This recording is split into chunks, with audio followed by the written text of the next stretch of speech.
যানজটের পর সড়কের অন্যতম সমস্যা যানবাহনের হর্নের তীব্র আওয়াজ। ঢাকা শহর হর্ন মুক্ত করতে কার্যক্রমের ঘোষণা দিলেন পরিবেশ উপদেষ্টা সৈয়দা রিজওয়ানা হাসান।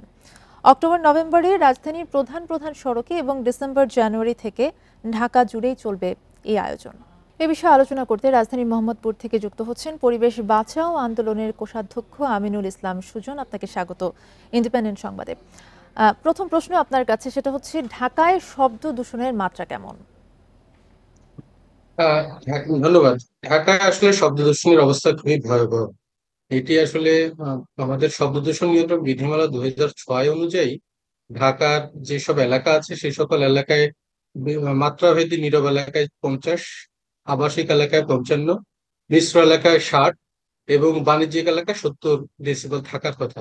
কিন্তু আমরা যে গবেষণাগুলো দেখেছি গত 20 বছর যাবত, ওয়ার্ক ফর বেটার বাংলাদেশ কিংবা পরিবেশ অধিদপ্তর যে গবেষণাগুলো করেছে, সেখানে আমরা দেখতে পাই ঢাকার শাহবাগ এলাকায়, যেখানে বারডেম হাসপাতাল, পিজি হাসপাতাল, দুইটা গুরুত্বপূর্ণ হাসপাতাল রয়েছে, সেখানে আমরা এই 100 ডেসিবেল কিন্তু ছাড়িয়ে যায়।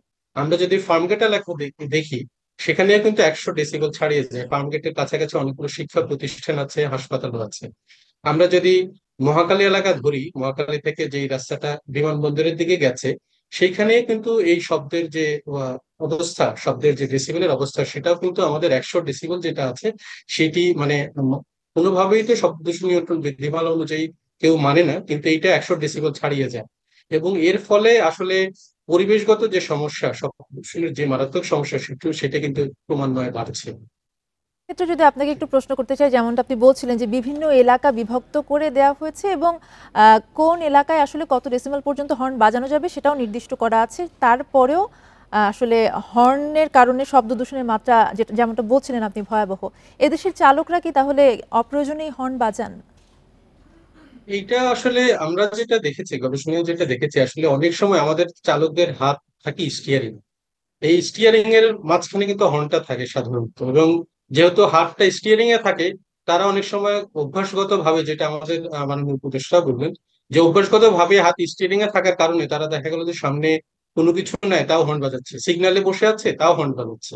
মানে এই প্রবণতাগুলো আমরা কিন্তু লক্ষ্য করি। আমরা যে ঢাকার যে কোনো সিগন্যালে যদি যাই, তাহলে খুবই সহজে আমরা দেখতে পাবো যে সিগন্যালে দাঁড়িয়ে আছে গাড়ি, কিন্তু ড্রাইভারের হাত যেহেতু স্টিয়ারিং এ, সুতরাং সে একটা হর্ন বাজিয়ে দিচ্ছে। আবার অনেক সময় ট্রাফিক জ্যামে থাকে, দেখা গেলো চালক হর্ন বাজিয়ে যাচ্ছে। এরকম এই বিষয়গুলো আমরা খুব সচরাচর দেখি। আমাদের গবেষণা, বিভিন্ন গবেষণাতেও এই বিষয়গুলো উঠে আসছে যে চালকরা আসলে অভ্যাসগত ভাবেই এই হর্নটা বাজাচ্ছে, কোনো কারণ ছাড়াই বাজাচ্ছে। এবং আমরা এরকমও দেখেছি, যেটা আমাদের মাননীয় উপদেষ্টা সৈয়দ রিজওয়ানা হাসান বললেন, যে ওনার গাড়িতে আসলে হর্ন বাজানো হয় না।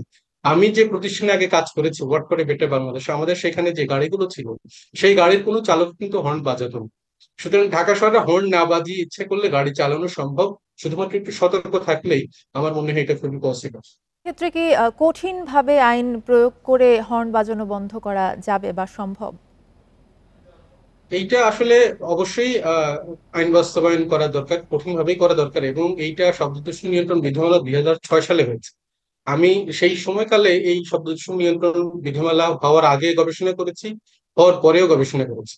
এই বিধিমালাটা যখন হয়, তখন কিন্তু তারপরে কিন্তু সব মানে মানুষের মধ্যে সচেতনতা তৈরি হয় এবং বেশ কিছু পদক্ষেপ নেওয়ার ফলে কিছু কমে গিয়েছিল, শব্দ দূষণের প্রভাবটা কমে গিয়েছিল। কিন্তু তারপরে কিছুদিন পর আবার এটা আগের অবস্থায় ফিরে যায়।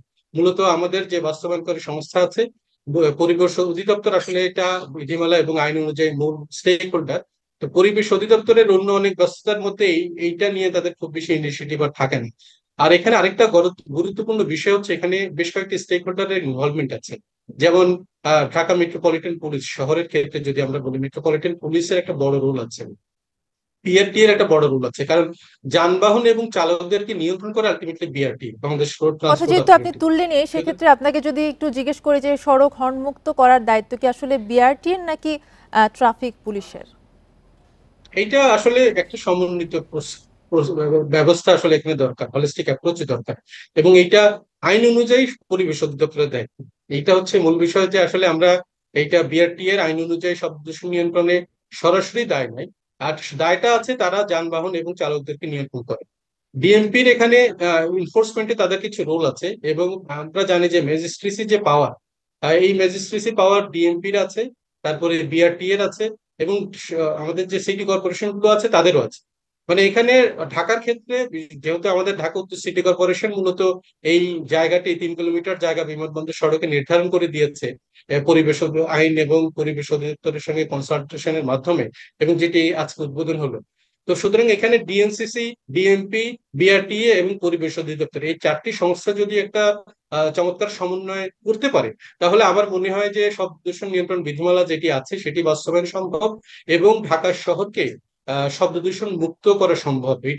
এইটা একই সঙ্গে এনফোর্সমেন্ট যেমন অনেক স্ট্রং করা দরকার, পাশাপাশি মানুষের মধ্যে সচেতনতার দরকার।